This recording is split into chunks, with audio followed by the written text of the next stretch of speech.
Last class में हम लोग क्या सॉल्व कर रहे थे? लास्ट क्लास में हम लोग पढ़ रहे थे एन्यूटीज के बारे में, ठीक है। अच्छा, जिन लोगों की फर्स्ट क्लास है आज, हम लोग अभी जो काम सीख रहे हैं वो काम सीख रहे हैं कि बैंक का मैकेनिज्म किस तरीके से काम करता है। बैंक तो समझ में आता है ना, बैंक क्या होता है कि भाई एक बैंक जाता है, एक बंदा डिपॉजिट कराता है कुछ पैसे, कुछ सालों बाद जाके उसको एक ज़्यादा अमाउंट मिलता है। 5 लाख रुपए जमा कराए, 5 साल बाद जाके उसको 10 लाख रुपए मिले, तो जमा कितने कराए थे? 5 लाख, एडिशनल कितने मिले? 5 लाख ऊपर और मिल गए। तो वो 5 लाख रुपए ऊपर क्यों मिले? इंटरेस्ट मिला। तो इंटरेस्ट की कैलकुलेशन बैंक किस तरीके से करता है वो हम काम सीख रहे हैं। या बैंक जाता हूं, बैंक से जाके लोन लेता हूं, फिर जब लोन पे बैक करूंगा, अब भाई लोन लिया था 8 लाख रुपए का, दे रहा हूं 12 लाख रुपए, ऊपर क्यों दे रहा हूं? भाई इंटरेस्ट भी तो दूंगा ना।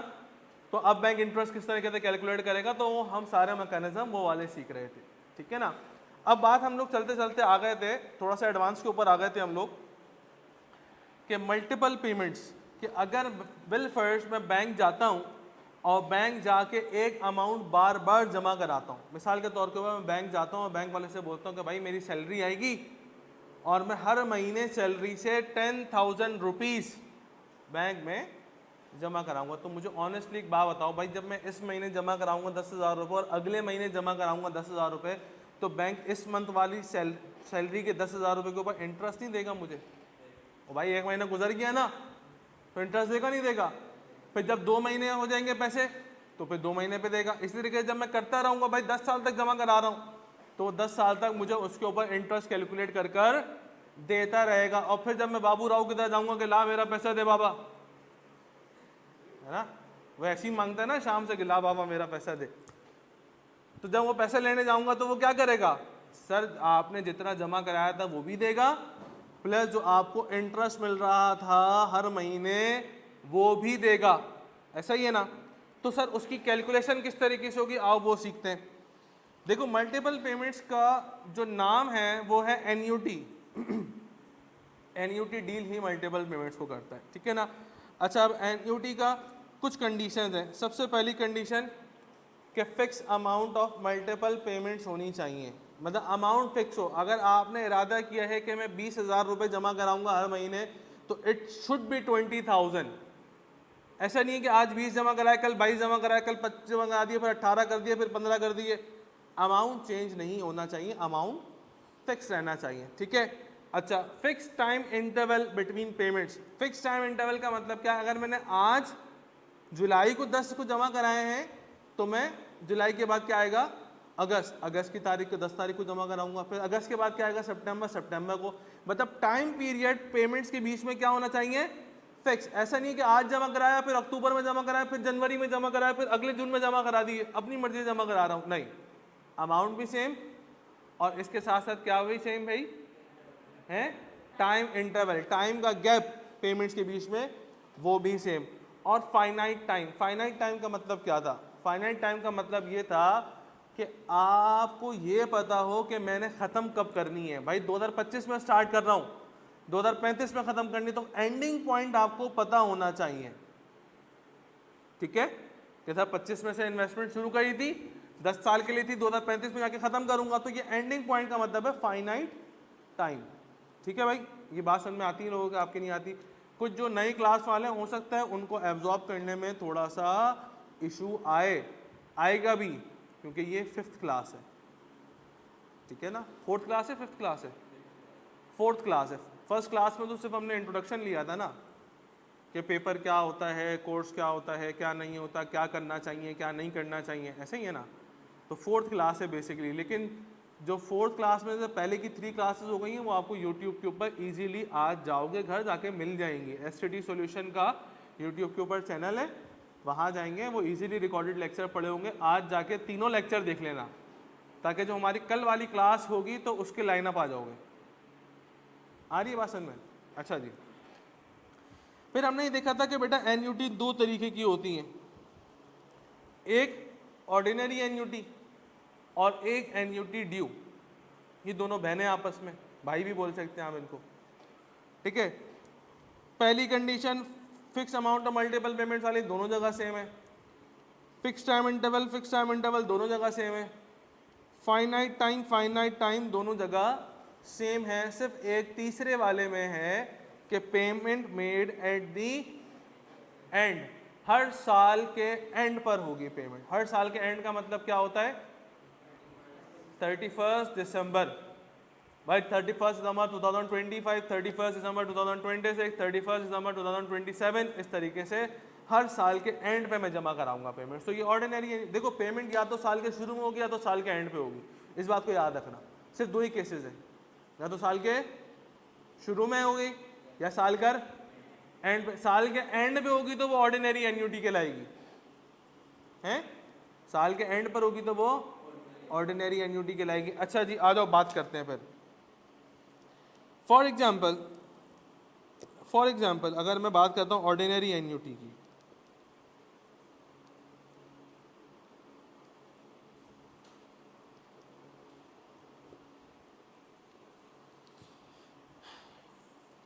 ईयर 0 का मतलब होता है 1 जनवरी, मिसाल के तौर के ऊपर मैं लिखता हूं 2010, ठीक है? ये क्या है? साल का पहला दिन है, आखिरी दिन है? पहला दिन है। भाई बोलो, मुंह से बोलो, शाबाश। साल का पहला दिन है, ईयर 0 साल का पहला दिन ही रहेगा। फिर आएगा ईयर 1, ईयर 1 आएगा 31 दिसंबर 2010, एक साल के बाद, सही है? फिर आएगा ईयर 2 31 दिसंबर, बोलो ईयर क्या होगा? बोलो 2011। ओ भाई वो तो 2010 तो गुजर गया ना, फिर 365 दिन काउंट करो 2011 आ जाएगा। अच्छा बताओ ईयर 3 पे क्या होगा? 31 दिसंबर 2000। फिर मुझे बताओ मेरे प्यारे बच्चों, ईयर 4 पे क्या होगा? हाँ 2013, शाबाश। अभी मैंने बताया था ऑर्डिनरी एन्युटी में आप पेमेंट्स कब करते हैं? साल के शुरू में, साल के एंड पर, हैं? अभी लिखा था ना कि payment made at the and of each interval. तो साल के एंड कितने हैं मेरे पास? कितने ईयर ऐसे हैं जो साल के एंड रिप्रेजेंट कर रहे हैं? 4 साल ऐसे हैं जो साल के एंड रिप्रेजेंट करें। सर हम पेमेंट भी 4 साल ही करते हैं, कितनी पेमेंट करें बताओ? 10,000, 20,000, 25,000, 30,000, 40,000, कितनी पेमेंट करें? 10,000 करें? भाई 10,000 करते हैं, उसने बोला 10,000 करें, चलो। तो मैं ईयर 1 पे जाता हूँ, 10,000 जमा कराऊंगा। ईयर 2 पे जाऊंगा, 10,000 जमा कराऊंगा। ईयर 3 पे जाऊंगा 10,000, ईयर 4 पे जाऊंगा 10,000। मेरा सवाल ये है, क्या और एन्युटी की चारों कंडीशंस फुलफिल हो गई? पहली कंडीशन मैं रिवाइज कराता हूँ। पहली कंडीशन क्या थी? Fix amount of multiple payments. क्या फिक्स अमाउंट है मल्टीपल पेमेंट्स? मल्टीपल पेमेंट्स है या नहीं है? हाँ सर, मल्टीपल पेमेंट्स का मतलब होता है एक से ज़्यादा बाय पेमेंट्स। कितनी पेमेंट्स है? 4 पेमेंट्स है। क्या फिक्स अमाउंट है? बिल्कुल है। क्या टाइम इंटरवल फिक्स है? देखो पहली पेमेंट साल के एंड पे थी, दूसरी पेमेंट दूसरे साल के एंड पे, तीसरी पेमेंट तीसरे साल के एंड पे, और चौथी पेमेंट चौथे साल के एंड पे, ऐसा ना? अच्छा क्या फाइनाइट टाइम है या नहीं है? फाइनाइट टाइम का मतलब क्या आपको पता है ना? 4 साल तक। ऐसा तो नहीं कि आज जमा करा लो कयामत तक जमा कराऊंगा। और भाई कैसे होगा भाई? 4 साल की थी, 4 साल में मैंने कर दी। आ रही है बात समझ में? अब बैंक क्या देगा मुझे? अब बैंक इंटरेस्ट देगा। क्या देगा? इंटरेस्ट देगा। अच्छा जी, जब मैंने कहा था इंटरेस्ट देगा, तो मैं यहाँ लिखता हूँ कि इंटरेस्ट का जो रेट है, इंटरेस्ट का जो रेट है वो है फॉर एग्जाम्पल 10% पर एनम। क्या है? 10% पर एनम, ठीक है ना? अच्छा जी, अब मेरी बात सुनना। देखो जब ये वाली पेमेंट 1 साल गुजरेगा तो इंटरेस्ट मिलेगा ना इसको, है ना? अच्छा मुझे बताओ ईयर 1 के ऊपर मैंने कितने पैसे जमा करवाए थे? कोई इंटरेस्ट मिला है इसके ऊपर? जब इंटरेस्ट मिलेगा इसका तो मुझे बताओ 10,000 रुपये के ऊपर 10% लगा दो तो कितना बना है? 1,000 ना? तो अब बैलेंस कितना हो गया मेरा? 11,000 हो गया। ऐसा ही है या नहीं है? अच्छा फिर ईयर 2 के ऊपर मेरा बैलेंस कितना है अकाउंट का? 10,000, 11,000। फिर एयर 2 के ऊपर एडिशनल डिपॉजिट आपने 10,000 करवाया नहीं करवाया? बोलो करवाया है मैंने 10,000 है, बोलो ये वाला 10,000, तो 10,000 जमा करवाया। अब मेरे अकाउंट का बैलेंस कितना हो गया बेटा? हैं 21,000। क्या एयर 2 पे मुझे इंटरेस्ट मिल गया? नहीं सर अभी मिलेगा, आप काउंट करेंगे ना इंटरेस्ट। इंटरेस्ट अब कितने अमाउंट में मिलेगा बेटा? 21,000 के ऊपर लगाओ 10%, टोटल बताओ बैलेंस कितना हो गया है? भाई काउंट करो ना, 23,100, ऐसा है ना। अब मैं चले आऊँगा कहाँ पर बेटा? एयर 3 पे। एयर 3 पे जाके मैंने दोबारा 10,000 जमा करा है। अब तक मेरे अकाउंट का बैलेंस कितना है एयर 2 पे आने के बाद? 23,100, ठीक है, जिसमें 23,100 में क्या हुआ, 20,000 तो मेरे ही हैं, तो एडिशनल इंटरेस्ट कितना मिला है मुझे? देखो काउंट कर लो ना, एडिशनल इंटरेस्ट कितना मिला? 1,000 रुपये पहले मिले थे फर्स्ट पेमेंट के ऊपर, और फिर सेकंड पेमेंट के ऊपर कितने मिले थे इंटरेस्ट मुझे? 2,100। वही हुआ कि मेरा बैलेंस कितना है? 23,100, जिसमें से 20,000 तो मेरे ही जमा किए मैं, 3,100 मुझे इंटरेस्ट मिला है। आ रही है बात समझ में? अच्छा जी आओ फिर मुझे बताओ, एयर 3 पे कुछ डिपॉजिट करवाया है आपने? अमाउंट 10,000 जमा करवाए, कितना हो गया ये बैलेंस? 33,000। अब मुझे मिलेगा इस अमाउंट के ऊपर इंटरेस्ट कितना? 10%। 33,100 के ऊपर 10% अप्लाई करें, कितना बनता है? 3,310। ऐड करें,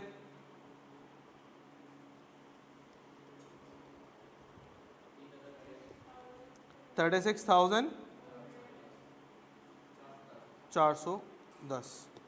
आ रही है मेरी बात समझ में? तो जब हम एयर 4 पे जाएंगे तो हाँ भाई बैलेंस कितना हुआ?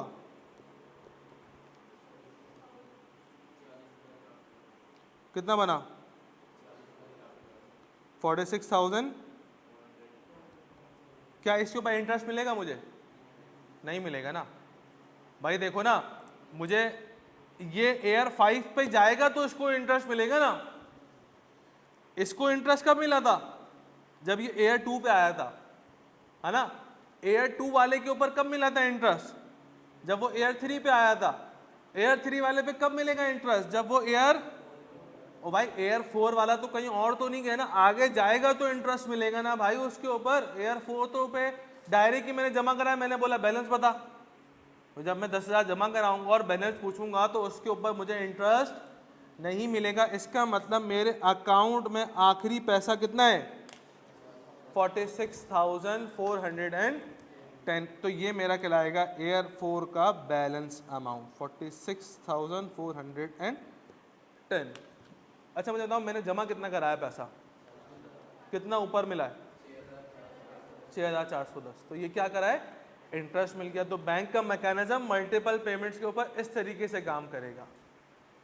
आ रही है बात समझ में? है बेटा? ज़रा जल्दी से नोट डाउन करें जिनके पास कॉपीज़ हैं, फिर हम आगे बढ़ते हैं। किसी का कोई सवाल है ख़ास तौर पर नए क्लास वालों, तो मुझसे बात करो।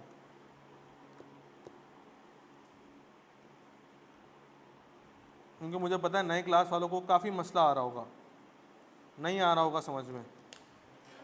आ रहा है? समझ में आ रहा है? अगर समझ में आ रहा है तो बहुत अच्छी बात है, और अगर नहीं आ रहा है तो उसमें मसले वाली बात नहीं है, क्योंकि ये चौथी क्लास है, 3 क्लासेस इसकी बेसिक्स की हो गई हैं, जहाँ पर मैं सिर्फ एक एक पेमेंट के ऊपर करा रहा था कि भाई एक पेमेंट होगी उसके ऊपर इंटरेस्ट कैसे काउंट करेंगे, या तो 4 पेमेंट्स के ऊपर काउंट कर लेना। 4 पेमेंट्स के ऊपर आ रहा तो बहुत अच्छी बात है। ऑनलाइन स्टूडेंट्स कोई मसला परेशानी भाई?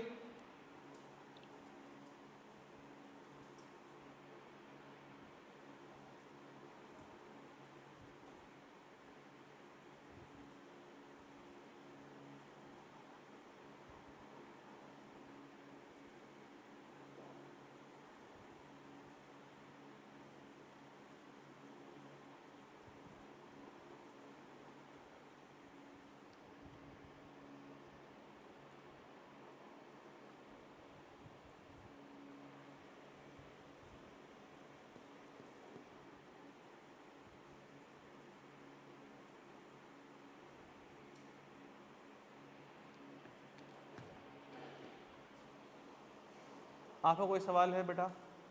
कोई सवाल नहीं है?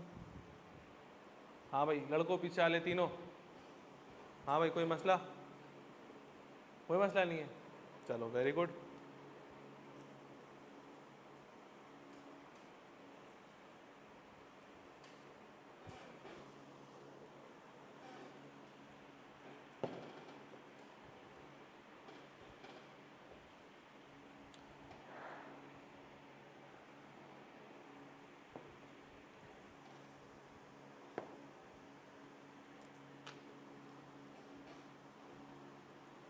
क्या हम आगे बढ़ सकते हैं बेटा? हैं? ओके। अब देखें सीन क्या हुआ। मेरे लगाए थे 40,000 रुपए, मुझे मिले 46,100। अच्छा ये तो मुझे बताओ, ये तो हमने मैनुअल काम किया है ना, खुद से हर साल का कैलकुलेट किया, ऐड किया, फिर कैलकुलेट किया, फिर ऐड किया। अगर यही पेमेंट मैं 50 दफ़ा करूँ 50 सालों तक, तो क्या मैं यही करता रहूँगा सारी ज़िंदगी क्या पेपर के अंदर? ये तो नहीं करूँगा ना, तो बहुत टाइम लग जाएगा। तो फिर उस केस में क्या होगा, हम फॉर्मूला यूज़ करेंगे। तो फॉर्मूला क्या होता है? तो आपके पास प्यारे बच्चों फॉर्मूला होता है S is equals to R 1 plus i की power n minus 1 divided by i. S का मतलब क्या है? Future value. फ्यूचर वैल्यू क्या आएगी? 46,410। ठीक है। R का मतलब क्या है? रीपेमेंट। ये R है, ये रीपेमेंट का अमाउंट है। आई क्या मतलब क्या है फॉर्मूले के अंदर? आई का मतलब है इंटरेस्ट का रेट, ये आई है 10%। एन का मतलब क्या है? एन का मतलब होता है नंबर ऑफ पेमेंट्स।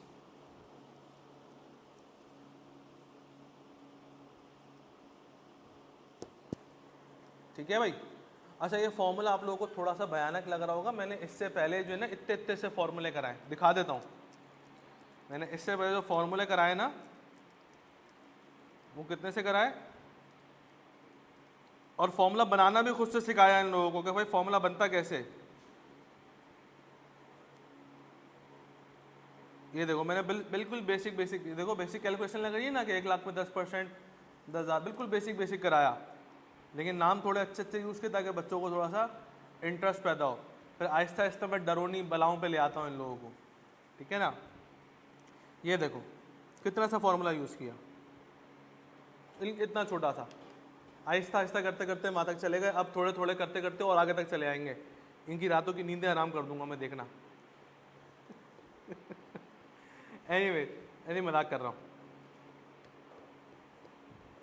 तो भाई सीन ये हुआ कि हमने ये फॉर्मूला अब यूज़ करना है, देखना 46,410 ही आएगा। तो आओ देखते हैं। मुझे बताओ मैंने रीपेमेंट का अमाउंट कितना है? R belongs to repayment. Repayment का मतलब वो चीज़ें जो हम बार बार कर रहे हैं, बार बार क्या कर रहा हूँ, कितना अमाउंट जमा करा रहा हूँ? 10,000। सिर्फ एक दफ़ा बच्चा मिस्टेक करता है, रीपेमेंट की जगह लिख देगा 40,000। ओ भाई, repayment belongs to single payment. एक सिंगल पेमेंट कितने की है? 10,000 की। भाई 10,000 लिखना है यहाँ पे, क्या मसला है? 40,000 क्यों नहीं कराऊँ मैं? तो पहला मसला। ठीक है। 1 प्लस इंटरेस्ट का रेट कितना है? 10%, bracket close. Number of payments कितनी है? टोटल कितनी पेमेंट्स करनी है मैंने? बोलो बोलो भाई, मुझसे बोलो, शाबाश, नए वाले ही बोलो। 10,000 रुपए की 4 पेमेंट्स करनी, लिख दो 4 माइनस 1 डिवाइडेड बाय 10%। अब आओ ज़रा मैं इसको खुद ही कैलकुलेट करके आपको दिखाता हूँ कि किस तरीके से आंसर आएगा।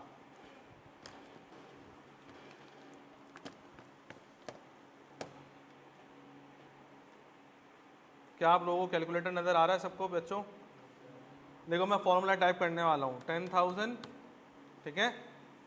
फिर हम ब्रैकेट लगाएंगे और फिर हम फ्रैक्शन लिखेंगे। तो ब्रैकेट लगाऊंगा, मैं लिखूंगा 1 प्लस 10%। ठीक है। 10% की पावर कितनी है? 4। ठीक है। फिर -1। अच्छा देखो, एक बच्चा जो मिस्टेक करता है सॉल्व करने में, वो क्या है? देखो -1 जो है ना फॉर्मूले के अंदर, वो 4 के साथ नहीं है, पावर के साथ नहीं है। वो 1 प्लस 10% की लाइन में पावर अलग है। लेकिन जब मैं कैलकुलेटर में 1 + 10% की पावर 4 करके -1 लिखूंगा ना, तो देखो -1 ना वो पावर में ही चला गया। बच्चा बोलता है मेरा आंसर ठीक नहीं आ रहा। अरे कैसे ठीक आएगा भाई, तूने फॉर्मूला गलत लगाया। तो उसके तरीकेकारी क्या है कि कर्सर को दबाओ, देखो कर्सर नीचे आ गया, देखो ऊपर चढ़ा हुआ कर्सर, दबाया कर्सर नीचे आ गया।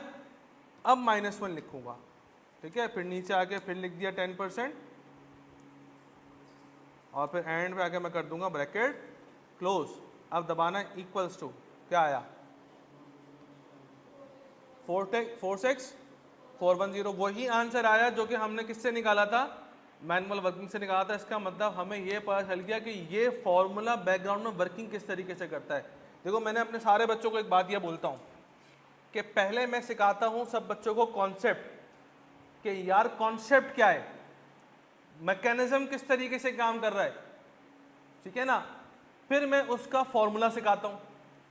बाकी लोग क्या करते हैं, पहले फॉर्मूला सिखाते हैं कि बेटा ये फॉर्मूला ये लगा, इस तरीके से आंसर निकाल। अब बच्चे को कक नहीं पता कि ये फॉर्मूला भाई काम कैसे करता है। आ रही मेरी बात समझ में? अगर आपको मैकेनिज्म पता चल जाए ना, इंशाल्लाह आप कयामत तक नहीं भूलोगे। मुझे एक बात बताओ, आप लोगों को टेबल्स याद हैं या नहीं है? 2 का टेबल याद है या नहीं है? हैं? क्या 2 का टेबल लिख लोगे? अब मुझे बताओ भाई, 2 का टेबल तो आपने 10 तक पढ़ा था। मैं बोलता हूँ 2 का टेबल लिखो 2000 तक, नहीं लिख लोगे? हैं? और भाई 1 multiply by 1900 is equal to this, 1 multiply by 2000, multiply कराना होता है ना भाई। 1 1 जा 1, 1 2 जा 2, 1 3 जा 3, ऐसे यही मैकेनिज्म चलता है। आ जाएगा नीचे कैरी फॉरवर्ड होता हुआ, सिर्फ 20 सारे नंबर्स बढ़ते रहेंगे, ऐसा ही है ना। तो कहने का मतलब क्या है कि हमें एक फॉर्मेट पता है कि टेबल किस तरीके से बनता है, तो हम टेबल बना लेंगे कोई सा भी। तो इसी तरीके से हमें बैकग्राउंड का मैकेनिज्म पता होना चाहिए कि कोई सा फॉर्मूला अगर हम अप्लाई करते हैं तो उसका बैकग्राउंड के मैकेनिज्म किस तरीके से काम करता है। फिर हमें वो फॉर्मूला भी याद रहेगा, उसके बैकग्राउंड का कॉन्सेप्ट भी याद रहेगा। आ रही है मेरी बात समझ में? तो मैं इस चीज़ को ज़रा बंद करता हूँ, आप लोगों के पास कॉपी करता हूँ। बेटा कॉपी करिए।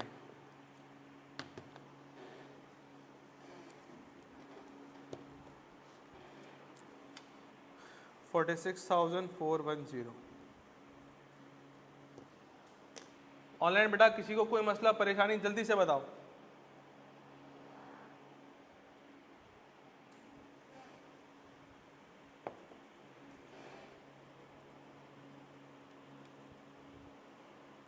ओके मैम, वेरी गुड बेटा। ये बाकियों का आंसर नहीं आ रहा है, वरुण कुमार का आंसर नहीं आ रहा है, जिनको सब इजी लग रहा था भाई हैं क्लास में, चलेगा देखकर।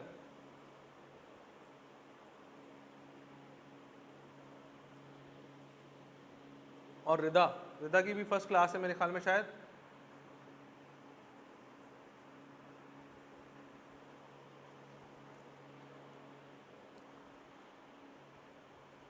वेरी गुड वरुण, ज़बरदस्त।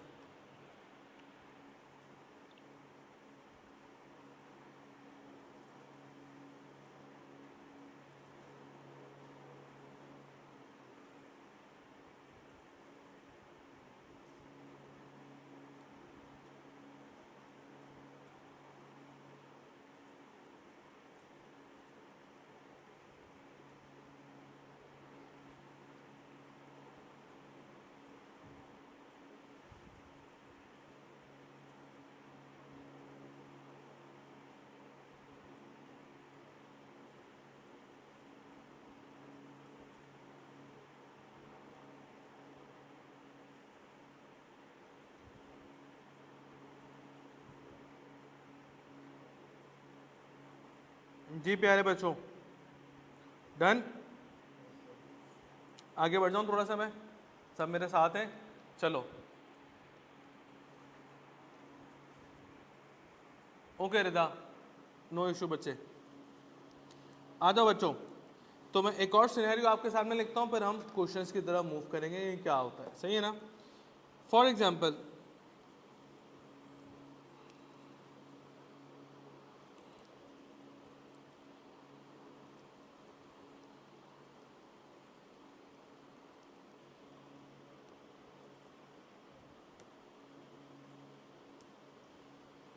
ये क्या खुल गया?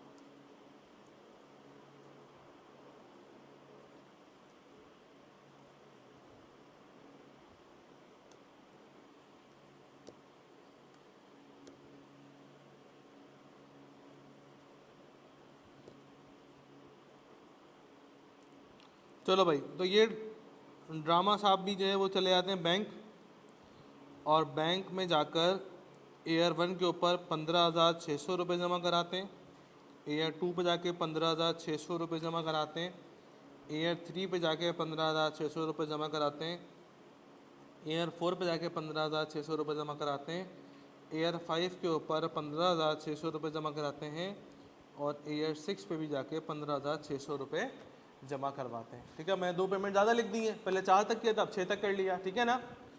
और बैंक वाला कहता है ठीक है सर, हम आपको जो इंटरेस्ट देंगे वो देंगे 10% per annum compounding annually.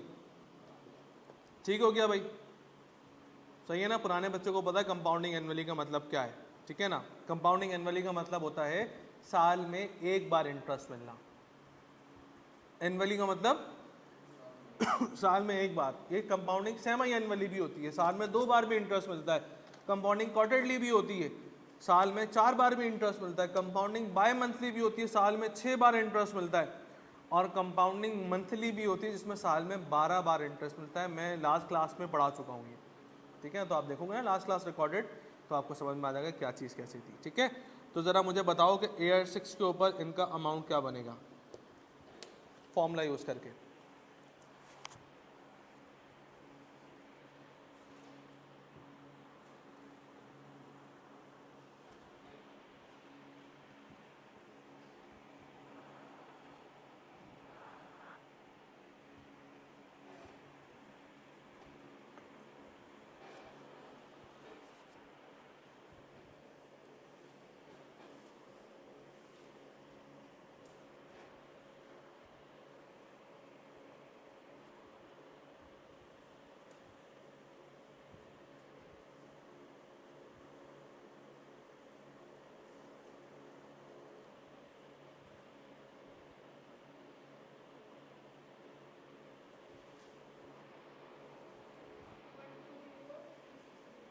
One two 0,363 okay. Varun Kumar का आ रहा है 9523 यानी कि 240, 95240 ओके। दोनों आंसर चेंज आ रहे हैं।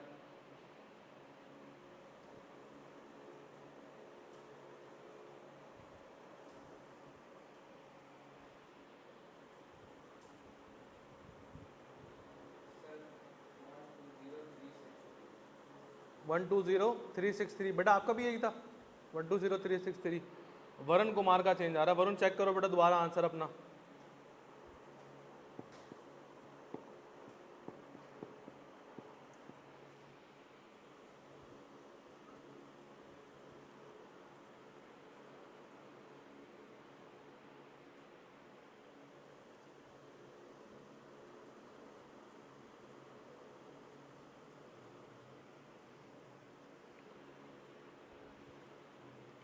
हाँ चेक सही है।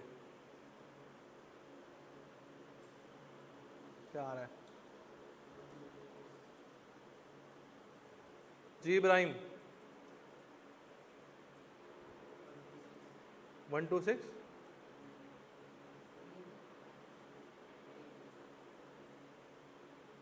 ये कैलकुलेटर 8 मोड्स वाला तो नहीं है?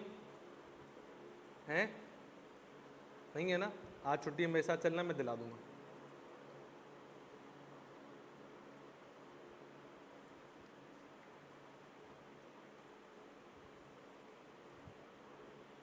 चलो खैर, बिल्कुल N6 लेना है। तो मेरा भाई चूंकि यहाँ पर ऑर्डिनरी एन्युटी की सारी कंडीशंस फुलफिल हो गई हैं। क्या थी कंडीशंस? के fix amount of multiple payments हो, बिल्कुल है, मल्टीपल पेमेंट्स भी हैं और फिक्स अमाउंट भी है, फिक्स टाइम इंटरवल भी है, सारी पेमेंट साल के एंड पर हो रही हैं।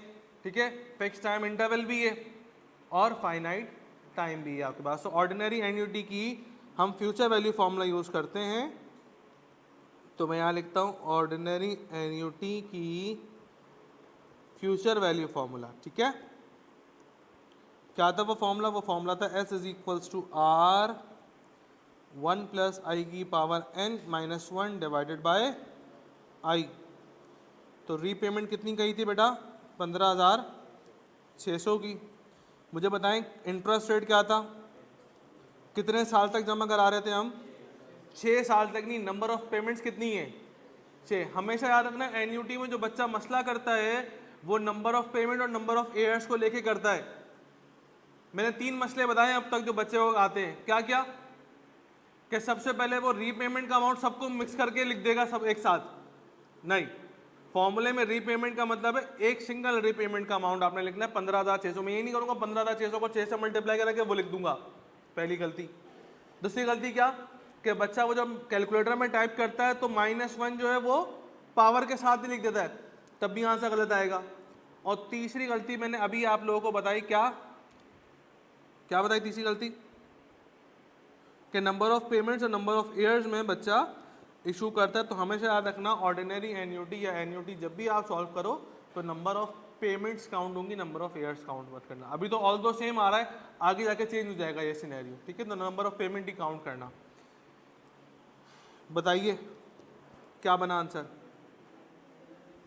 120,363, ऐसा ही है बेटा। अच्छा मुझे एक बात तो बताओ, कितना इंटरेस्ट मिला मुझे, जिनकी फर्स्ट क्लास है वो इंटरेस्ट तो निकाल सकते हो ना, नहीं निकाल सकते, कैलकुलेटर उठाओ, मोबाइल निकालो।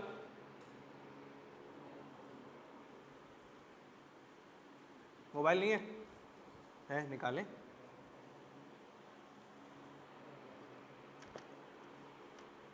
बिल्कुल बताओ, वरुण निकाल के बताओ इंटरेस्ट कितना मिला है। आप लोग भी भाई, दोनों लड़कों शाबाश, कैलकुलेटर निकालो फोन में। ये जो 50-50, 60-60 हज़ार रुपए के तुम लोगों ने फ़ोन लिए हुए हैं, निकालो शाबाश। नहीं सर मेरा 1.5 लाख वाला है, हाँ भाई उसमें भी कैलकुलेटर है यार, निकाल शाबाश जल्दी से।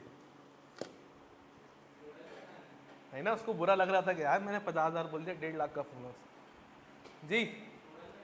हाँ टोटल पे ही निकलेगा ना, बताओ।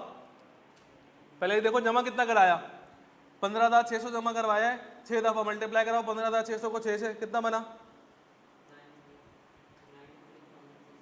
ये मैंने बोला 93, 90 लाख, 95, ऐसे नहीं बोलो, डायरेक्ट नंबर बोलो, 935620, बस 93,600। मिला कितना, माइनस करा दोनों को आपस में,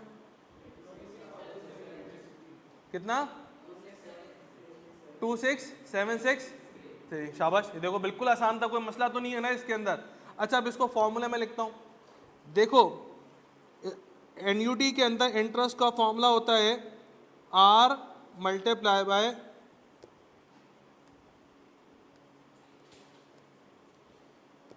एनयूटी का फॉर्मूला होता है इंटरेस्ट का S minus R multiply by N। Future value कितनी मिली थी मुझे, 1,20,363 माइनस 15,600 रीपेमेंट का अमाउंट था। कितनी रीपेमेंट्स कही थी, 6 रीपेमेंट्स की थी। जो डिफरेंशियल बचा बताइएगा कितना,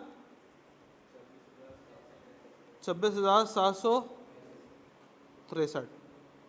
तो ये आपका इंटरेस्ट भी आ जाएगा। तो एनयूटी के अंदर इंटरेस्ट आपने इस तरीके से कैलकुलेट करना होगा कि फ्यूचर वैल्यू में से माइनस कर दो repayment multiply by number of payments. ऐसे ही है बेटा, वरुण बिल्कुल ठीक निकाला आपने। वहां आपका आंसर नहीं आया बच्चे,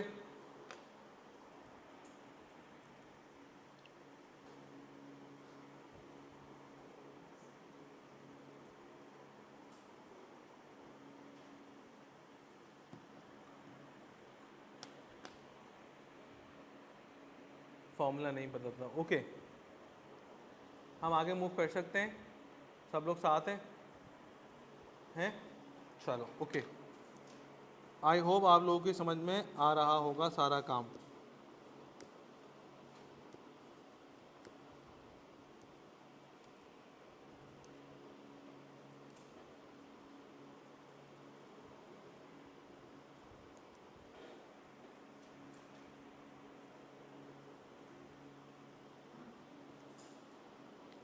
अब देखो, अब हम सिनेरियो को किसके ऊपर ले आए हैं, वर्डिंग्स के ऊपर, कि अगर पेपर में ये सवाल आएगा तो आई कैप पेपर में हमसे किस तरीके से पूछेगा।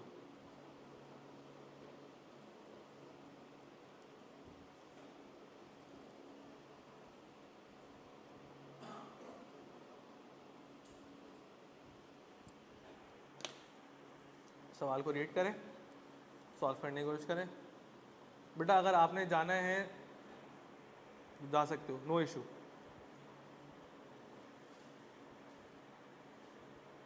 या अगर मज़ा आ रहा है तो बैठो, बाबा से पूछ लो अपने पीछे।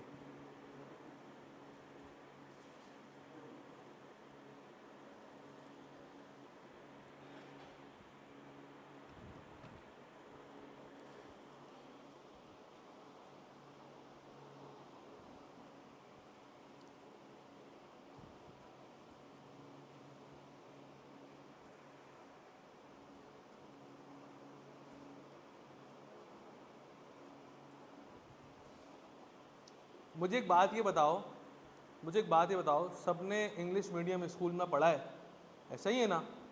कोई गवर्नमेंट स्कूल से तो नहीं आया उठकर? जो गवर्नमेंट स्कूल से आया ना बेटा, वो भी आज चार्टर्ड अकाउंटेंट बने हुए।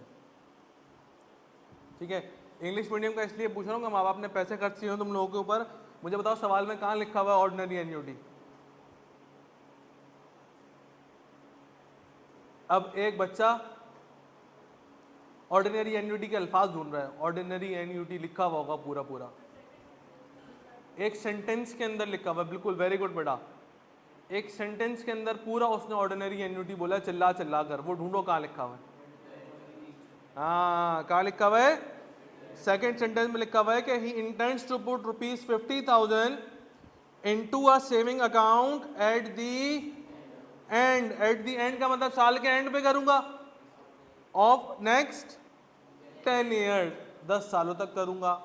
और उससे पहले उसने बोला था इंटेंस टू पुट ₹50,000 और 50,000 करता रहूंगा। आ रही बात समझ में? तो ऑर्डिनरी एन्युटी वर्ड्स नहीं लिखेगा, एक सेंटेंस के अंदर लिख देगा eight the end of every year for next 10 years. ऐसा ही है ना? शाबाश, ए आंसर आ रहा है, वेरी गुड बेटा, शाबाश।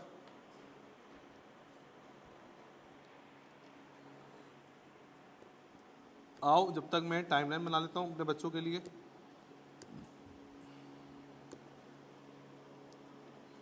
चलो, जिनकी फर्स्ट क्लास है वो बताओ पहली पेमेंट कब करेगा ये? एयर 0 पे, एयर 1 पे? क्यों 0? तो बोलो बोलो बोलो बोलो, शाबाश, जोर से बोलो, और जोर से बोलो ताकि फर्स्ट क्लास वाले ना इनको समझ में आए। शाबाश। तो 0 पे तो स्टार्टिंग होती, तो ऑर्डिनरी एन्युटी तो स्टार्ट पे काम करता ही नहीं है। कब काम करता था? एंड पे। तो एयर 1 था जो 31 दिसंबर में लिखे थे, याद आ रहा है सबको? तो इसका मतलब एयर 0 पर पेमेंट नहीं होगी, पहली पेमेंट कहाँ होगी? एयर 1 पे। शाबाश बेटा, 50,000। फिर एयर 2 पर होगी, फिर ये सारे क्या हैं? साल के एंड है, साल के शुरू हैं। और मैं इस तरीके से कर देता हूं टिल एयर 10, और मैं यहां लिख देता हूं कि ये ऑर्डिनरी एन्युटी है। और रेट क्या है बेटा? इंटरेस्ट का रेट क्या है? 7%। अच्छा, 7% के आगे उसने पर एनम वैनम लिख के नहीं दिया। देखो पिछले सवाल में मैंने इंटरेस्ट के आगे क्या लिखा था? 10% पर एनम कंपाउंडिंग एनुअली, ऐसा है ना? अभी लिख के नहीं दिया मैंने, सिर्फ लिखा इंटरेस्ट ऑफ 7%, फुल स्टॉप। तो याद रखना, इंटरेस्ट के रेट के आगे अगर पर एनम लिखा हुआ है ठीक है, नहीं लिखा हुआ तो इंटरेस्ट आपको पूरे साल का ही दिया हुआ होगा। ठीक है, इसके अलावा कुछ होगा तो लिख कर देगा। पर एनम लिखा हुआ है तो ठीक है, नहीं लिखा हुआ तब भी हम अज्यूम करेंगे कि पर एनम ही है। पर एनम का मतलब होता है पूरे साल का। सही है बेटा? तो इसका मतलब 7% मिलेगा। बैलेंस कब निकालना है? What will be the balance on the account eight the end of 10 years. तो 10 ईयर्स का एंड ये है। अच्छा, एक टेक्निकल सवाल पूछूं, दोगे तुम लोग जवाब? मुझे बताओ इन 10 सालों में कितनी पेमेंट्स हो रही हैं? 10 सालों में 10, भाई काउंट करो ना, ऐसे देखो, लिखो, ऐसे पकड़ो, हाँ करो, 1 2 करो, 10 तक आओ। कितनी पेमेंट हुई है? 10 तक 10 पेमेंट्स हो गई। मुझे बताओ इन 10 पेमेंट्स में से कितनी पेमेंट्स पर इंटरेस्ट मिलेगा और किस पर नहीं मिलेगा? 9 पे मिलेगा और एयर 10 वाली पर नहीं मिलेगा। क्यों? सर क्योंकि वो साल के एंड पे ही की थी, जब मैं इन्वेस्टमेंट ही उसी टाइम करूंगा और जब बैलेंस पूछूंगा तो उस पर इंटरेस्ट नहीं मिलेगा। इंटरेस्ट कब मिलेगा? जब एक साल एयर 10 वाली पेमेंट पे इंटरेस्ट कब मिलेगा? जब वो एयर 11 पे चली जाएगी। आ रही है बात समझ में? तो एयर 1 से लेकर एयर 9 तक 9 पे इंटरेस्ट मिलेगा और 10th पर इंटरेस्ट। आ रही है ना बात समझ में बेटा? ओके, तो अब एक काम ये करते हैं माम, वेरी गुड बेटा, शाबाश। फॉर्मूला अप्लाई करते हैं, S is equals to R 1 plus i की power n minus 1 divided by i. मुझे बताए रीपेमेंट की जगह क्या लिखूं? आर की जगह फर्स्ट क्लास वाले बोलो, फर्स्ट क्लास वाले 15,000। 15,600 कहां से लेके आऊं भाई?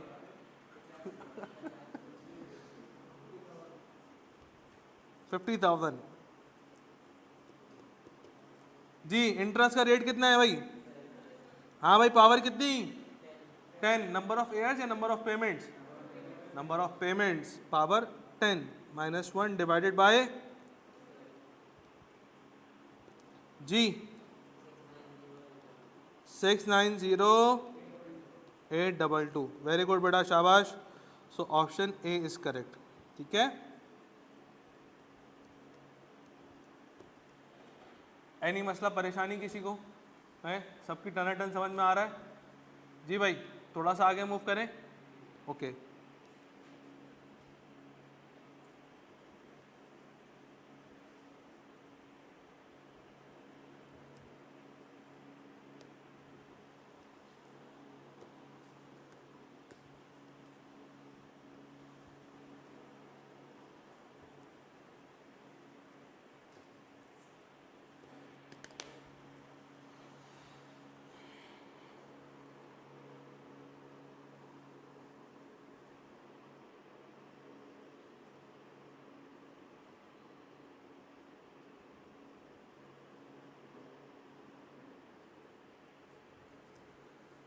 अच्छा, इस तरह के उल्टे सीधे नाम क्लास में मैं यूज़ करता हूँ, जैसे मिस्टर भिखारी लिख दिया मैंने, कभी कुछ लिख दूंगा कभी कुछ लिख दूंगा, ताकि इंटरेस्ट बना रहे। आईकेप के पेपर्स में या तो अदनान यूज़ होता है या तो एडम यूज़ होता है ज़्यादातर सवालात के अंदर। ठीक है,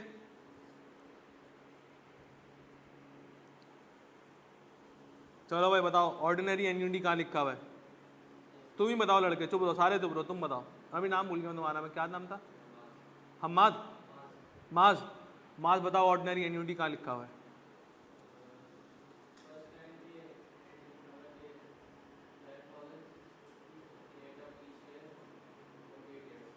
हैं ऐसा ही है? तुम बताओ, तुम्हारा नाम क्या है? फैसल, फैसल बता बेटा कहाँ लिखा हुआ है ऑर्डिनरी एन्युटी? हाँ, at the end of each year for 8 years. हर साल के आखिर में करूंगा, हर साल करूंगा और 8 सालों तक करूंगा। चारों कंडीशन ऑर्डिनरी एन्युटी की उसने इस लाइन में लिख दी है। बस ये सेंटेंस ढूंढना है हमने सवाल में। ठीक है, आंसर ए आ रहा है। ओके, हाँ भाई, उससे पूछो उसका आंसर आया नहीं आया। हाँ करो करो, जल्दी करो, शाबाश, देर हो रही है।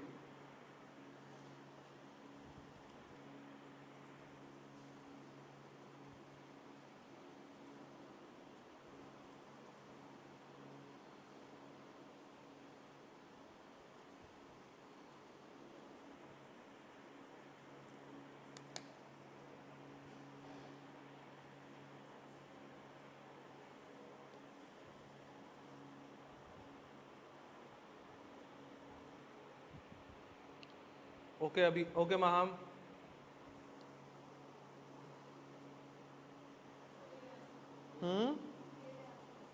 ए आ रहा है। वेरी गुड बेटा।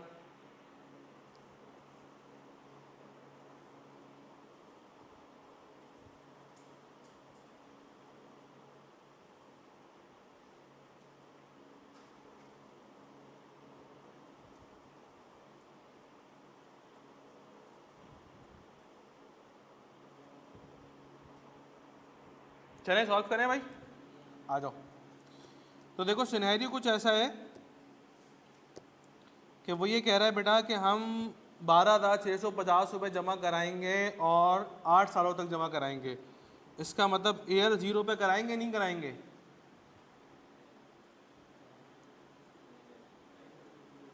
एयर 0 पे होगा नहीं होगा? हाँ भाई वहां नहीं होगा, क्यों? ऑर्डिनरी एन्युटी है सर, वो एयर 1 से शुरू होगा, बिल्कुल ठीक है। तो 12,650, फिर एयर 2 12,650, फिर एयर 3 12,600, एयर 4 पर भी 12,650 और करते करते एयर 8 तक 12,650, और बीच में मैं से लाइन आके देता हूँ कि ऑर्डिनरी एन्युटी है और रेट क्या है। अब देखो यहाँ उसने पर एनम लिख के दिया है 12% के आगे, नहीं भी लिखता तब भी हम इसको 12% ही एज्यूम करते हैं। अभी लास्ट सवाल में बताया था मैंने आपको। तो फ्यूचर वैल्यू का फॉर्मूला क्या था? S is equal to R 1 plus i की power n minus 1 divided by i. तो मुझे एक बात बताएं, रीपेमेंट कितनी? ठीक है भाई, 1 प्लस 12% की पावर कितनी? -1 डिवाइडेड बाय जी मेरा बच्चा, बताओ फ्यूचर वैल्यू क्या बनी? एस इज इक्वल्स टू 1,555,91, बिल्कुल हो गया भाई। तो ये तो ऑप्शन ए में लिखा हुआ है। आओ इंटरेस्ट भी निकालते हैं। अभी इंटरेस्ट निकालना सिखाया था, कैसा था? तो मुझे एक बात बताएं, फ्यूचर वैल्यू क्या बनी थी? 1,555,91 माइनस 12,685, कितनी पेमेंट्स करी है भाई? 8, कितना बना? तो इसका मतलब ये हुआ कि ऑप्शन ए इज करेक्ट। ठीक है, कोई मसला परेशानी चाहिए? आओ थोड़ा सा सिनेरियो को चेंज करते हैं। देखो अब तक के सवालात में जितने भी हमने ऑर्डिनरी एन्युटी के 3-4 सवाल सॉल्व करे, उसमें क्या था कि एक बंदा एक सर्टेन अमाउंट जमा करवा रहा था और हम एक फ्यूचर वैल्यू उसकी निकाल रहे थे, एस का अमाउंट निकाल रहे थे। एस निकालने का मतलब है फ्यूचर वैल्यू निकालना। ठीक है, हम क्या निकाल रहे थे? फ्यूचर वैल्यू निकाल रहे थे। अब सिनेरियो चेंज है। अब सिनेरियो चेंज क्या है कि अब एक बंदा बैंक जाता है और बैंक जाने के बाद बोलेगा सर मुझे 2035 के अंदर 50 लाख रुपए चाहिए। 2035 के अंदर, मतलब फ्यूचर वैल्यू उसको पता है। अभी हमें ये पता था सवाल के अंदर कि हम जमा कितने करवा रहे हैं, फिर फ्यूचर वैल्यू हम फॉर्मूले से निकाल रहे थे। ठीक है ना? अब मैं क्या कह रहा हूं, फ्यूचर वैल्यू पता है कि बैंक जाता है बोलता है 50 लाख रुपए चाहिए, बताओ आज कितने जमा कराऊं, या हर महीने या हर साल कितने जमा कराऊं। तो इस केस के अंदर आपको एस पता है, फाइंड क्या करना है? आर फाइंड करना है। कि मैं उससे पूछ रहा हूं कि ये बताओ कि हर साल कितना पैसा मैंने जमा करवाना है। आ रही है ना मेरी बात समझ में? और इस सिनेरियो को बोलते हैं सिंकिंग फंड। क्या बोलते हैं?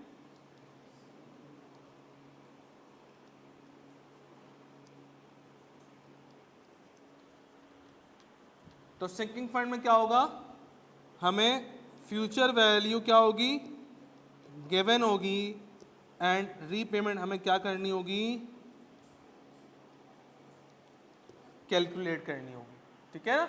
बस और कुछ नहीं है। आओ देखते हैं सिंकिंग फंड का सवाल किस तरीके से लिखा हुआ होगा और आपने पहचानना किस तरीके से।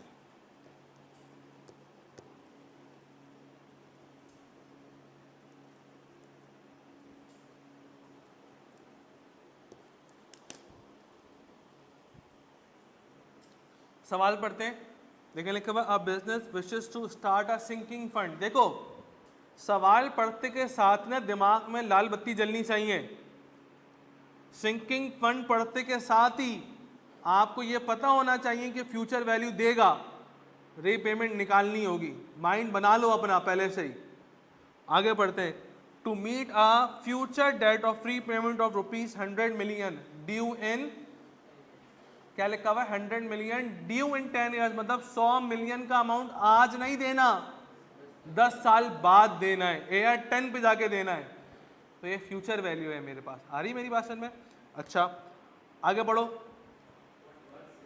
हाँ, फिक्स अमाउंट सुनते के साथ ही कान खड़े होने चाहिए। रीपेमेंट की बात कर रहा है। What fix amount must be invested every 6 months if the annual interest rate is 10% compounding। अब ये चेंज करा उसने, क्या किया? कंपाउंडिंग सेमी एनुअली कर दिया। अब तक क्या रहा था? कंपाउंडिंग एनुअली आ रहा था। देखो जो पुराने बच्चे उनसे मुखातिब नए बच्चों की समझ नहीं आएगा। मैंने पुराने बच्चों से ये कहा था कि रेट का और टाइम का मैग्नीट्यूड सेम होना चाहिए। अगर रेट एनुअल है तो टाइम भी एनुअल होगा, बोला था नहीं बोला था? और मैंने ये कहा था कि अगर रेट सेमी एनुअली है तो फिर टाइम भी किस में होगा? तो उस केस के अंदर हमने रेट को भी डिवाइड करवाना था और टाइम को ही मल्टीप्लाई करवाना था, ठीक है ना? ये 2 क्लास पुरानी बात है। एन्युटी के केस में क्या होगा कि पेमेंट का प्रोसीजर और इंटरेस्ट की कंपाउंडिंग का प्रोसीजर पैरेलल होगा। पेमेंट हम क्या कर रहे हैं, एनुअली या सेमी एनुअली? लिखा है what fix amount must be invested after every 6 months, इसका मतलब पेमेंट कर रहा हूं सेमी एनुअली। तो मुझे बताओ ना, एन्युटी का तो कॉन्सेप्ट ही पेमेंट्स के ऊपर कर था ना कि पेमेंट होगी फिर इंटरेस्ट आएगा, फिर पेमेंट जमा होगी, फिर इंटरेस्ट आएगा, फिर पेमेंट जमा होगी। जब पेमेंट जमा कराऊंगा तो फिर सेमी एनुअली चल रहा होगा ना, तो इंटरेस्ट का रेट हमेशा फिर क्या होगा, यहाँ पर हम अज्यूम करेंगे सेमी एनुअली। लिख के भी दिया हुआ है, अगर नहीं भी लिखेगा तब भी मैं सेमी एनुअली करूंगा। आ रही है मेरी बात समझ में? तो रेट का मैग्नीट्यूड और पेमेंट का मैग्नीट्यूड यहाँ पे क्या होगा, वो भी सेमी एनुअली तो ये भी सेमी एनुअली। ऐसा नहीं हो सकता कि वो सेमी एनुअली हो ये एनुअली चल रहा हो। आ रही है मेरी बात समझ में? तो हम एडजस्ट करेंगे इस केस के अंदर। आओ कैसे करेंगे, लिखा हुआ है कि what if the first payment is to be made in 6 months. Okay, इसका मतलब ये हुआ प्यारे बच्चों, अब पहली पेमेंट कब होगी? एयर 1 पे नहीं होगी, उसने क्या लिख के दिया था, if first payment is to be made in 6 months. इसका मतलब अब पहली पेमेंट होगी मंथ 6 पर, सही है ना? एयर 0 पे नहीं करूंगा, मंथ 6ठे महीने पे करूंगा, 30 जून को करूंगा, ठीक है? और फिर कब करूंगा? 6 महीने बाद करूंगा ना। फिर कब करूंगा? फिर कब करूंगा?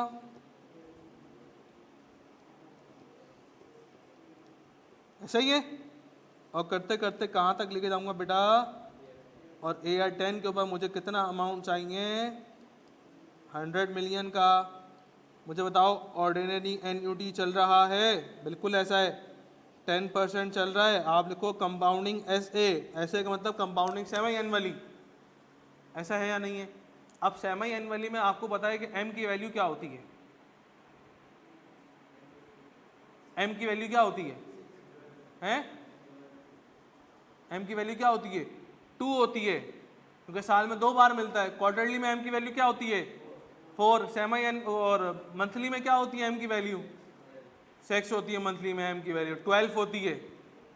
ओके, तो हम फॉर्मूला यूज करेंगे, S is equals to R 1 plus I upon M power N multiply by M minus 1 divided by I over M. अब मैंने फॉर्मूला थोड़ा सा चेंज कर दिया। तो मुझे बताओ, फ्यूचर वैल्यू तो मुझे पता थी, हैं? कितनी थी?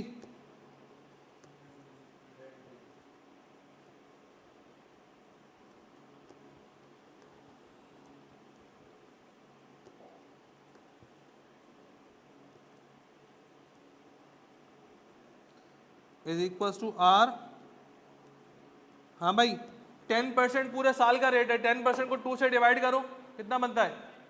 5%। सही है। 2 कहाँ से आ गया भाई? सेमी एनुअली था ना, सेमी एनुअली का मतलब था साल में 2 दफा, तो एम की वैल्यू हो जाएगी 2। सही है। अच्छा, पावर नंबर ऑफ पेमेंट्स कितनी है? हाँ भाई, नंबर ऑफ पेमेंट्स कितनी होंगी? हर साल कितनी पेमेंट्स कर रहे हो? 2, तो 10 सालों में कितनी पेमेंट्स होंगी? 20। फिर वही 10% अपॉन 2 करूंगा तो 5% आ जाएगा। बताओ रीपेमेंट की वैल्यू क्या आ रही है?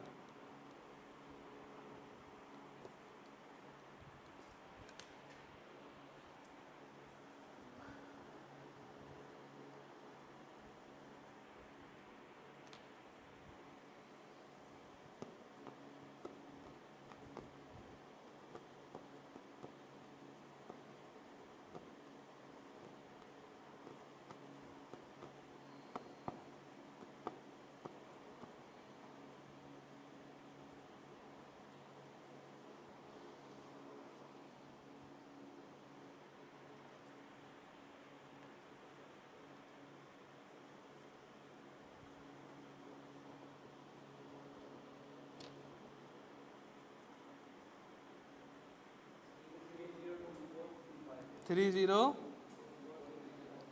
2 4 2 5 8 के बाद क्या है? सो option A is correct.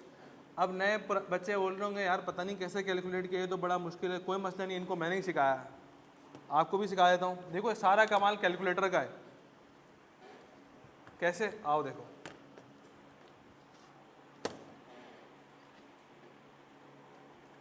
Calculator नज़र आ रहा है सबको? अब हम टाइप करते हैं 100 मिलियन, ये आ गया 100 मिलियन। अब देखो यहाँ पे क्या था, इक्वल्स टू था, अब मैं डालूंगा इक्वल्स टू, यहाँ से आएगा इक्वल्स टू, ठीक है। फिर हमें रीपेमेंट निकालनी थी, रीपेमेंट के एक्स डाला, ब्रैकेट डाला, फिर ब्रैकेट आएगा, अब आएगा 1 + 5%, ठीक है। पावर कितनी आई, 20, हटाया -1 डिवाइडेड बाय 5%, ये आ जाएगा शिफ्ट सॉल्व इक्वल्स टू 302425 8.7, तो हमने उसको राउंड ऑफ करके 9 कर दिया, ठीक है ना।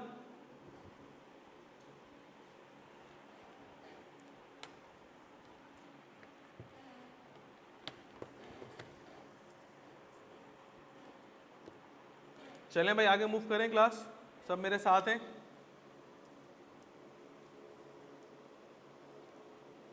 थोड़ा सा टेक्निकल करूं सवाल?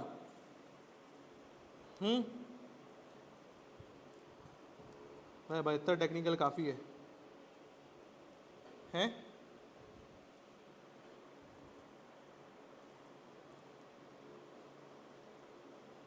चलो अब कुछ भी नहीं बताऊंगा, खुद से सॉल्व करना है सारा काम।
हुआ,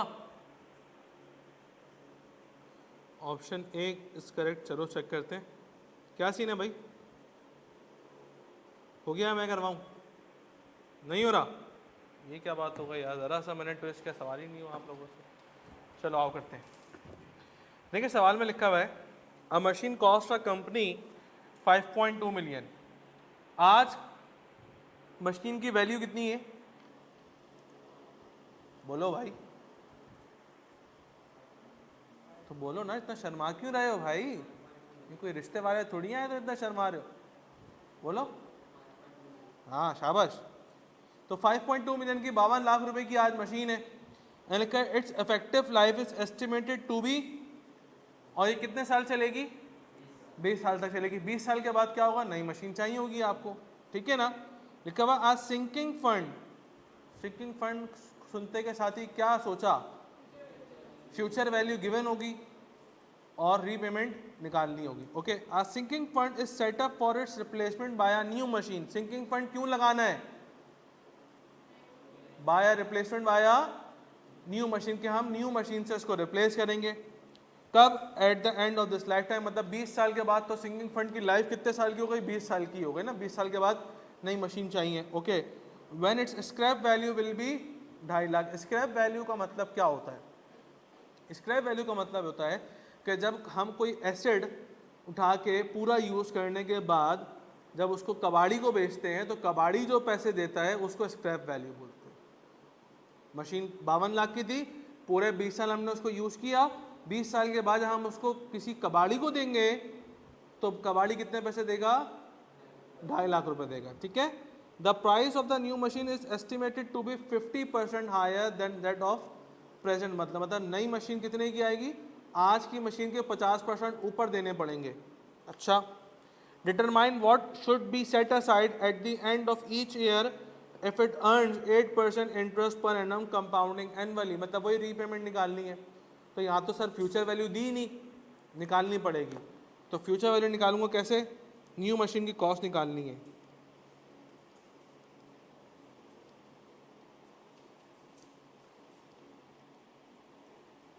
मुझे बताओ, उसने कहा है कि आज की मशीन कितने की है? 52 मिलियन की। नई मशीन कितने परसेंट ऊपर पैसा देना पड़ेगा? 50% ऊपर देना पड़ेगा। तो इसका मतलब 52 लाख के अंदर 52 लाख का ही 50% ऐड करो, कितना बनता है? 7.8 मिलियन। ऐसा, या आप इसको शॉर्ट फॉर्म में ऐसे भी कह सकते हैं कि 52 लाख को मल्टीप्लाई करा लो 150% से, तब भी 7.8 मिलियन बनेगा। या आप इसको शॉर्ट फॉर्म में ऐसा कर सकते हो कि 52 लाख को मल्टीप्लाई करा लो 1.5 से, तब भी 7.8 मिलियन बनेगा, ठीक है। तीनों का मतलब एक ही है। अच्छा जी, तो क्या मुझे 7.8 मिलियन चाहिए सिंकिंग फंड से? नई मशीन इतने की आएगी, सिंकिंग फंड से कितना चाहिए? नहीं भाई, 7.8 मिलियन की तो नई मशीन आ रही है ना। जो पुरानी मशीन बेची वो कितने की बेची? तो 7.8 मिलियन में से 2.5 लाख रुपए तो वो डाल दूंगा मैं, या नहीं? ऐसा ही है ना। तो इसका मतलब ये हुआ कि जो हमारी स्क्रैप वैल्यू थी वो यहां से माइनस कर दो। स्क्रैप वैल्यू कितनी थी? 2.5 लाख रुपए की। जरा 7.8 मिलियन में से स्क्रैप वैल्यू माइनस करना, तो इसका मतलब सिंकिंग फंड से जो मुझे पैसा चाहिए वो है 7,550,000। क्या मेरी ये बात समझ में आई आप लोगों के? देखो, पुरानी मशीन 5.2 मिलियन की थी, 1.5 से मल्टीप्लाई कराया 7.8 मिलियन आई। मतलब नई मशीन 7.8 मिलियन की थी, लेकिन उतने जमा नहीं करने, क्योंकि पुरानी मशीन बेची भी तो 2.5 लाख आ जाएंगे ना। उतने में से 2.5 लाख रुपए निकाल दो, तो अल्टीमेटली जमा कितने करने? 7.55 मिलियन जमा करना है, ठीक है ना। अच्छा, और कैसे जमा करना है? सिंकिंग फंड से जमा करना है।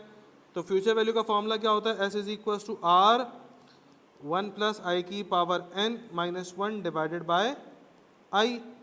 मुझे बताएं 7.55 मिलियन रिक्वायर्ड है, रीपेमेंट निकालनी है। इंटरेस्ट रेट क्या है? 8%। पावर कितनी? सर वो तो याद ही नहीं है। देखो सिंकिंग फंड कब चाहिए था, पढ़ो, ये पढ़ो, सिंकिंग फंड कब चाहिए था, लाइफ टाइम खत्म होने पे। उसकी लाइफ कितनी है, 20 ईयर्स की, तो इसका मतलब पावर भी कितनी आएगी,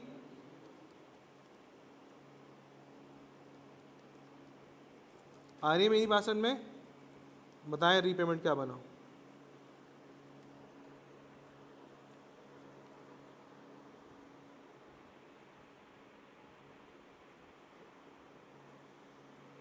बोलो, 164984, वेरी गुड।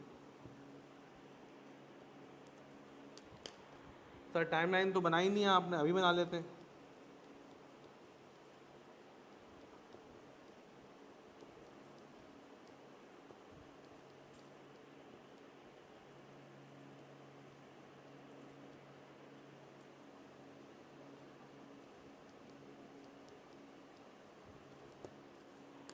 ये टाइमलाइन भी आ गई,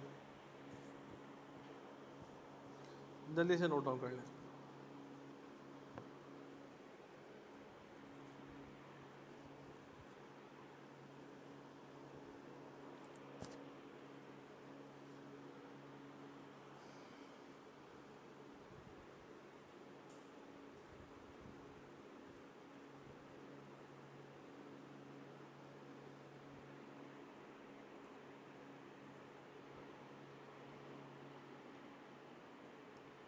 क्या माहम, बताओ बेटा।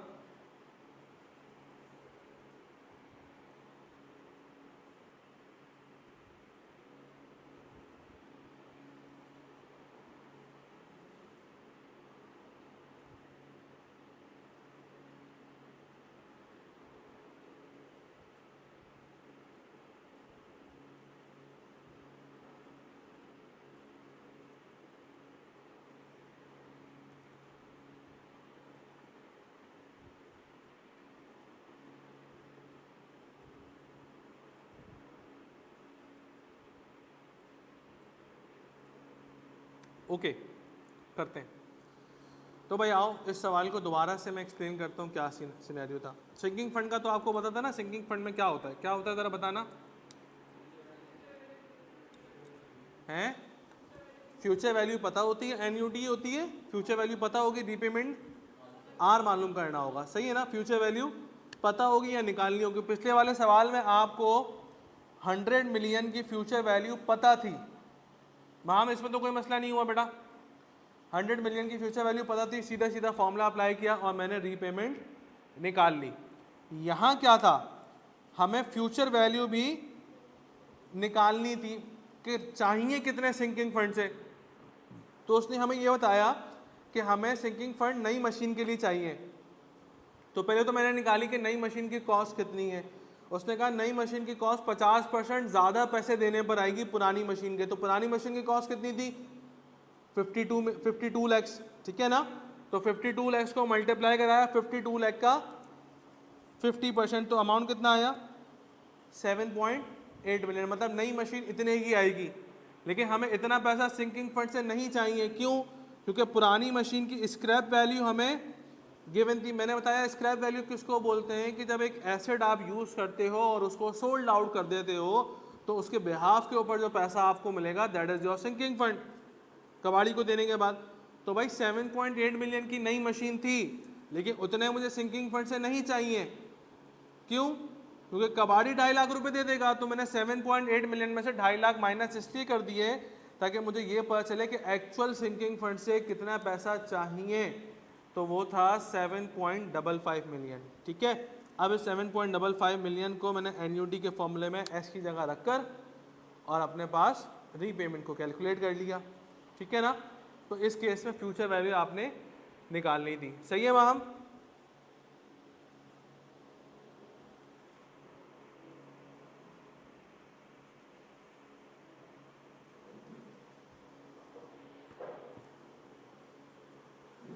ठीक है,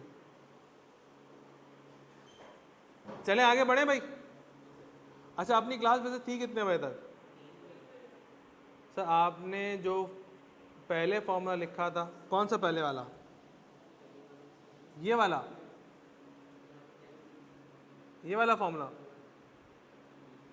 m की वैल्यू कैसे पुट हुई, देखो ना बेटा, सेमी एनुअली था ना, कंपाउंडिंग सेमी एनुअली, तो कंपाउंडिंग सेमी एनुअली है, m कितना हो जाता है,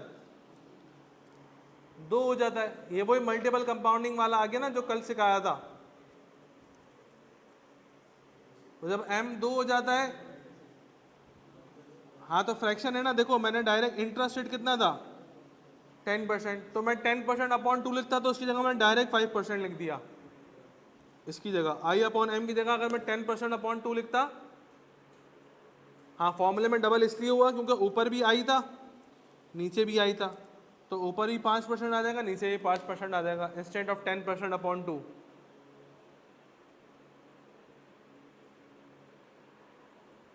सही है ना। तो दोनों जगह आई अपॉन था ना, आई अपॉन एम, तो दोनों की जगह मैंने 5% कर दिया। 10/2 लिखता तो फिर वो कैलकुलेटर में आपको भी टाइप करने में मुश्किल होती, मेरा तो मसला नहीं था, मैं तो कैलकुलेटर में भी टाइप करके आपको दिखा दूंगा, लेकिन बच्चों को मसला होता तो मैंने डायरेक्ट ही 10% डिवाइड बाई 2 करके 5% कर दिया था। ठीक है ना, डन। ऐसे अप्लाई करो, आओ दिखाते। हाँ अभी नहीं आएगा, देखो कैलकुलेटर को ना शुभ हाथ लगने की देर है, बस शुभ हाथ जैसी लगेंगे कैलकुलेटर में आंसर आ जाएगा। अब ऐसा नहीं तुम लोग बोलो सर अपने हाथ देने पेपर में लेके जाने अच्छा जी, तो क्या था, 100 मिलियन था। अच्छा 100 मिलियन में कितने जीरो थे, 8, तो मैं डायरेक्ट एक्सपोनेंट करके 8 कर देता हूँ ताकि कौन 8 जीरो डालेगा। करो इस तरह से करो, हाथ के हाथ करो मेरे साथ।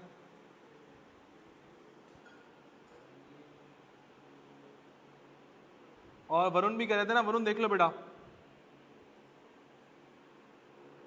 ये 10 की पावर 8 करने का मतलब है कि सारे के सारे 8 जीरो एक साथ लगा, वरना कौन 8 दफा जीरो दबाएगा। इक्वल्स टू कैसे आएगा, अल्फा दबाओ, अल्फा के नीचे ये वाली की दबाओ, इक्वल्स टू आ जाएगा। अब एक्स डालना है, अल्फा दबाओ, ब्रैकेट क्लोज दबाओ, एक्स आ जाएगा। ठीक है, एक ब्रैकेट ओपन करो, फिर ये दबाओ, फ्रैक्शन आ जाएगा। ठीक है, फिर दोबारा ब्रैकेट ओपन होगा। सही है, अब लिखो 1 प्लस 5% ब्रैकेट क्लोज, पावर के लिए ये दबाओ एक्स के ऊपर बॉक्स वाला, पावर कितनी आएगी 20। सही है, अब 20 के बाद कर्सर नीचे लेकर आओ, वरना -1 तुम 20 के साथ ही लिख दोगे। सही है ना, -1, अब फिर नीचे आओ, फिर लिखो 5, शिफ्ट दबाओ, परसेंटेज का साइन डालो, परसेंट और ब्रैकेट क्लोज। अब अगर आपने डायरेक्ट ये वाला इक्वल टू दबा दिया, दबाना नहीं, ये वाला इक्वल टू अपने दबा दिया तो आंसर नहीं आएगा, क्योंकि मैंने कहा था ये वाला इक्वल टू सिर्फ नंबर्स को सॉल्व करने के आता है। अब हमने वेरिएबल भी डाल दिया है, तो अब स्टेप हो जाएगा, शिफ्ट दबाओ, शिफ्ट दबाओ, शिफ्ट दबाने के बाद ये वाली की दबाओ, सॉल्व वाली की, जो उसके नीचे जहाँ से हमने इक्वल टू डाला था, और फिर जब वो पूछा सॉल्व फॉर एक्स तो फिर अब इक्वल टू दबा दो। अगर दोबारा किसी का एरर आए तो वो बगल छेड़े में पर ले आओ। आगे आंसर, तो शिफ्ट सॉल्व इक्वल टू दबाओगे आंसर आ जाएगा। ठीक है, कोई मसला परेशानी। अच्छा अपनी क्लास वैसे तो 3 बजे तक थी ओरिजिनली, अभी 3:05 हो रहे हैं, क्या हम इसको 3:30 तक ले जाएं या अभी गैप कर लें, गैप कर लें, शाबाश है, वेरी गुड।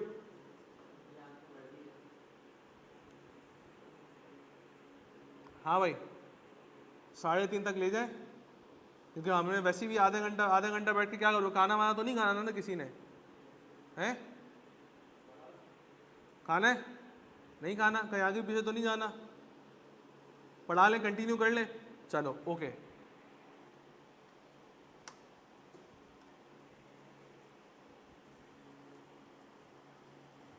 क्योंकि 3:30 बजे वैसे अकाउंटिंग क्लास है अपनी, ऐसे अकाउंटिंग क्लास हम ना 3:30 से करेंगे 5 बजे तक, 5:30 तक नहीं करेंगे। सही है ना, क्योंकि 5:30 तक क्यों नहीं करेंगे, उसका रीज़न है, उसका रीज़न ये कि अकाउंटिंग बहुत सारे बच्चे नए नए पढ़ रहे हैं, तो मैं तो 5 घंटे की क्लास में ले लूँगा, लेकिन फिर आप लोग के लिए एब्जॉर्ब करना मुश्किल होगा, इसीलिए अभी 1.5 घंटे की चला रहा हूँ, फिर इस हफ्ते के एंड से 2 घंटे ही कर दूंगा। सही है,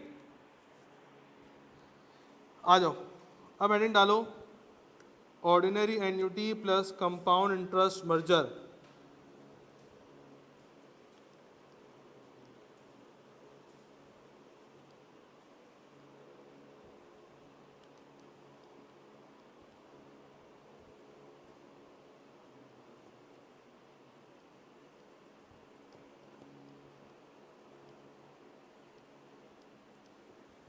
अकाउंटिंग की भी क्लास है ना आपकी? जी रिदा बेटा, अकाउंटिंग क्लास मेरी 3:30 बजे है। आपका अकाउंटिंग का बैकग्राउंड है या नहीं है? अकाउंटिंग की अपनी कितनी क्लासेस हुई है? 3-4 क्लासेस, 3 क्लासेस हुई हैं, कितनी हुई है? 3 हुई है ना? रिदा इंटर किस में किया बेटा आपने, या ए लेवल्स किस में किया है? Inter medical student. तो रिदा फिर अकाउंटिंग क्लास आप मत लीजिएगा, आप अपनी पहले पुरानी क्लासेस ले लो, क्योंकि आपके लिए नया सब्जेक्ट है, तो पुराने क्लासेस में आपकी ना थोड़ा सा बेसिक्स डिस्कस हुई हुई हैं, ठीक है। लेकिन आपने कल से रेगुलर क्लासेस लेनी है। ये वो सारे बच्चे जिनकी आज फर्स्ट क्लास है, सुन लो सुन लो, आज घर जाके आपने रिकॉर्डेड लेक्चर ले लेने हैं, अकाउंटिंग के भी और क्यूएम के भी। यूट्यूब के ऊपर अवेलेबल है, एसटीडी सॉल्यूशन पे पेज पे जाना, यूट्यूब चैनल के ऊपर प्लेलिस्ट में जाना, वहाँ पे सारे लेक्चर्स पड़े हुए हैं, ठीक है। तो क्यूएम के भी लेक्चर्स ले लो और अकाउंटिंग के भी लेक्चर्स ले लो, ताकि कल से हमारी क्लासेस के लाइन अप आ जाओगे, ठीक है ना। अच्छा जी, चलो आ जाओ। अब मैं बताऊंगा कुछ नहीं तुम लोगों को, तुम लोगों को कंपाउंड इंटरेस्ट का मैकेनिज्म भी पता है, एनयूटी का मैकेनिज्म भी पता है। मैं कुछ नहीं बताऊंगा, मैं सिर्फ सवाल शो करूंगा, सॉल्व आप लोगों ने मुझे करके देना है, ठीक है। चलो,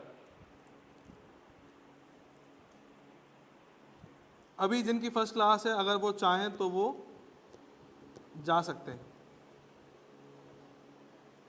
या अगर बैठना चाहें तो नो इशू।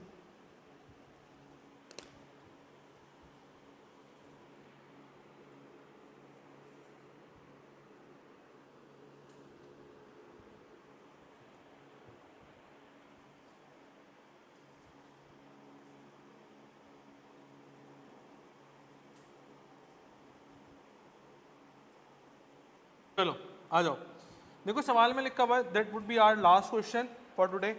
लिखा है mister Bablu is required to deposit ₹50,500 in a bank for 5 years। He may deposit at the end of every year, that is 31 December. इसका मतलब ऑर्डिनरी एन्युटी है। बैंक प्रोवाइड इंटरेस्ट एट 12.5% पर annum. You are required to calculate this total balance at the end of 9 years। सबसे important याद रखने वाली बात यह कि वो डिपॉजिट कर रहा है एयर 5 तक, और जो बैलेंस मालूम करने को कह रहा है वो कह रहा है एयर, इसका हरगिज ये मतलब नहीं कि एन्यूटी एयर 9 तक है, एयर 5 तक एन्यूटी है ना। मतलब वो एयर 0 पे कुछ नहीं कर रहा, एयर 1 के ऊपर 50,500 जमा करवा रहा है, एयर 2 के ऊपर 50,500 जमा करवा रहा है, 3 पर 50,500, एयर 4 के ऊपर भी 50,500, एयर 5 के ऊपर भी 50,500। फिर एयर 6 में कुछ जमा नहीं करवा रहा, एयर 7 में भी कुछ जमा नहीं करवा रहा, एयर 8 में भी कुछ जमा नहीं करवा रहा, और वो कह रहा है मुझे बताओ एयर 9 पे मेरा बैलेंस क्या होगा। मेरा सवाल ये है कि एन्यूटी कहाँ से कहाँ तक है? सर एन्यूटी हमारे पास सिर्फ एयर 1 से लेकर एयर 5 तक है, यहाँ से लेकर यहाँ तक के लिए मेरे पास ऑर्डिनरी एन्यूटी है जो कि है 12.5% के ऊपर। लेकिन मुझे बैलेंस कब निकालना है? तो पहले तो हम 5 साल का काम तो करते हैं, फिर एयर 9 तक का काम देखते हैं, ठीक है ना। अच्छा, 5 साल के लिए हम ऑर्डिनरी एन्युटी की फ्यूचर वैल्यू फॉर्मूला अप्लाई करते हैं।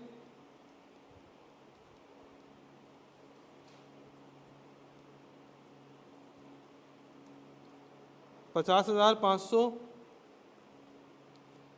1 + 12.5% की पावर 5 -1 डिवाइडेड बाय 12.5% हो जाएगा। ये वैल्यू क्या बनती है? 3, ये बनती है अमाउंट। लेकिन ये अमाउंट कहाँ का है? एयर 5 का।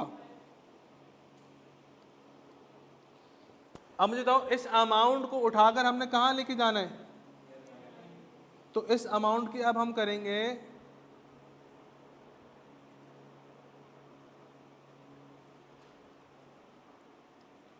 क्या करेंगे बेटा, फर्दर कंपाउंडिंग करेंगे। इन कितने पीरियड, कितने साल की, 1 साल, 2 साल, 3 साल और 4 सालों की हमने फर्दर कंपाउंडिंग करनी है। अब हम फॉर्मूला अप्लाई करेंगे, S is equal to P 1 plus i की पावर n। अब मेरी प्रिंसिपल वैल्यू ये देगी 342,021 1 प्लस 12.5% की पावर 4, क्या बना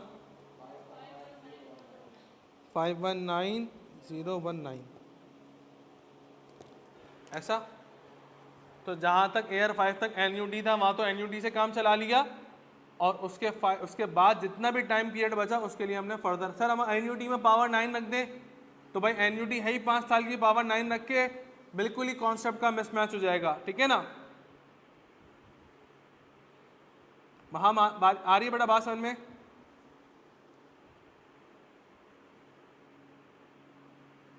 तो इस चीज़ को नोट डाउन कर लो, ऑप्शन ए इज़ करेक्ट। बस आज की क्लास हम यहीं तक रखते हैं और इसके बाद की क्लास हम स्टार्ट करते हैं। अभी क्या टाइम हो रहा है?